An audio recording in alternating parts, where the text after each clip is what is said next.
দর্শক, গাইবান্ধা ও রাজশাহীতে জমে উঠতে শুরু করেছে আমের বাজার। এই বিষয়ে আরো বিস্তারিত জানাতে সেখান থেকে যুক্ত হচ্ছেন আমাদের সহকর্মীরা। শুরুতে যাচ্ছি রাজশাহীতে সহকর্মী মতিউর মুর্তজার কাছে। মুর্তজা, রাজশাহীতে কি কি আম বাজারে পাওয়া যাচ্ছে আর দাম কেমন দেখছেন জানাবেন আমাদের। সোহাগ, রাজশাহীতে জমজমাট হতে শুরু করেছে আমের বাজার। প্রায় 800 কোটি টাকার আম বিক্রির লক্ষ্যমাত্রা রয়েছে এবছর। যারা বাগানি রয়েছেন, ব্যবসায়ী রয়েছেন, আমরা তাদের সঙ্গে কথা বলেছি। তারা যেমনটি বলছেন যে দাম ভালো রয়েছে, আমের উৎপাদনও ভালো, আবহাওয়া অনুকূলে ছিল, যে কারণে লক্ষ্যমাত্রা অর্জিত হবে বলে কিন্তু তারা জানিয়েছেন। রাজশাহীতে বিভিন্ন জাতের আম বাজারজাত শুরু হয়েছে। হিমসাগর, ল্যাংড়া, রানীপছন্দ, খেরসা, গুটি আম শুরু থেকেই ছিল। সেই সব আম বাজারজাত করা হচ্ছে। সারা দেশের ক্রেতা বিক্রেতারা রাজশাহী থেকে আম কিনে বিভিন্ন জেলায় নিয়ে যাচ্ছেন, সেখানে খুচরা বাজারে তারা বিক্রি করছেন। আর ম্যাঙ্গো ক্যালেন্ডার অনুযায়ী রাজশাহীতে আম বাজারজাত করা হচ্ছে। কেউ ম্যাঙ্গো ক্যালেন্ডারের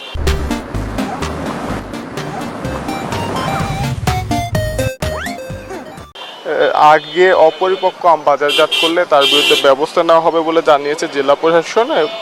আর ম্যাঙ্গো ক্যালেন্ডার অনুযায়ী যে আম আগামী 15 জুন থেকে পাওয়া যাবে আমরুপালি বা ফজলি আম, 5 জুলাই থেকে পাওয়া যাবে বাড়ি আম 4, 10 জুলাই থেকে আশ্বিনা, 15 জুলাই থেকে গৌরমতি আম সংগ্রহ করা যাবে। আর রাজশাহী জেলায় এবছর 2,43,393 মেট্রিক টন আম উৎপাদনের লক্ষ্যমাত্রা রয়েছে। কৃষি সম্প্রসারণ অধিদপ্তর বলছে যে উৎপাদনের যে লক্ষ্যমাত্রা সেটি অর্জিত হবে, কারণ আবহাওয়া অনুকূলে ছিল, উৎপাদনও ভালো রয়েছে। বিক্রেতারা আম বিক্রি করছেন, নানা জাতের আম। সেই সব আম সারা দেশে পাইকাররা কিনে নিয়ে যাচ্ছেন। তারা বলছেন যে আমের কিন্তু যে ন্যায্য মূল্য সেটি নিশ্চিত হচ্ছে বলেই কিন্তু বাগানিরা জানিয়েছেন আমাদেরকে। এ ছিল রাজশাহী থেকে সর্বশেষ। গাইবান্ধা থেকে সেখানকার মৌসুমি ফলের খবর জানাতে যুক্ত হচ্ছেন সহকর্মী সাইফুল ইসলাম। আমরা যাচ্ছি তার কাছে। গাইবান্ধার মৌসুমি ফলের বাজার এখন খুব ভালো চলছে। বাজারে এখন ভরপুর মৌসুমি ফল দিয়ে।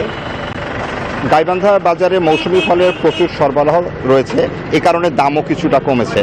তবে বিক্রেতারা বলছে যে বাজারে এখন ক্রেতা সমাগম কিছুটা কম। আমরা একজন বিক্রেতার কাছে শুনতে চাচ্ছি যে আপনি বলবেন যে বাজারে এখন ফলের দাম কেমন? ফলের দাম একটু সীমিত। মৌসুমের ফলগুলোর দাম একদম কম। যেমন দাম বলবো এগুলোর, আনারস মনে করেন আপনার 50 টাকা কেজি, ড্রাগন 150 টাকা কেজি, তারপর লিচু হলো আপনার 250 টাকা শ, নটকো হলো 80 টাকা কেজি, আম হলো 40-50 টাকা কেজি। আর দেশি আমগুলো আপনার 50, 40, 30। তরমুজের দাম কম। তারপর কাঁঠালের দাম হলো 20-30 টাকা হলে হয়। তারপরেও ক্রেতা কম, ক্রেতা একদম নাই বললেই চলে বাজারে। ক্রেতারা বলছেন যে বাজারের মৌসুমি ফলের দাম অনেক কম হলেও এখন মৌসুমি ফলের দাম অনেক কমে গেছে। বাজারে প্রচুর সরবরাহ রয়েছে। গাইবান্ধার বাজারে কিন্তু গাইবান্ধার স্থানীয় আম ছাড়াও এসেছে রংপুরের ঐতিহ্যবাহী হাড়িভাঙ্গা আম, তাছাড়া রাজশাহীর আমেরও সরবরাহ রয়েছে। গাইবান্ধার ক্রেতাদের যেটা বক্তব্য যে আগে যে একটি ফরমালিন আম একটা আতঙ্ক ছিল যে ফলে ফরমালিন ব্যবহার করা হয়, বর্তমানে সে আতঙ্কটাও নেই। তারা লোকালি যে ফলগুলো নিয়ে আসে, এছাড়াও লোকালি আমাদের মৌসুমি ফলের তেমন উৎপাদন না থাকায় রংপুর, বগুড়া এগুলো থেকেও তাদেরকে ফল নিয়ে আসতে হচ্ছে। তারা বলছে যে কোরবানি ঈদের কারণে গত সপ্তাহেও পর্যন্ত তাদের বেচাকেনা খুব ভালো হলেও এই সপ্তাহে তাদের বেচাকেনা অনেক কমে এসেছে। তো এই ছিল আমার কাছে গাইবান্ধা থেকে মৌসুমি ফলের সর্বশেষ সংবাদ। ফিরে যাচ্ছি স্টুডিওতে সোহাগের কাছে। সাইফুল, আপনাকে ধন্যবাদ।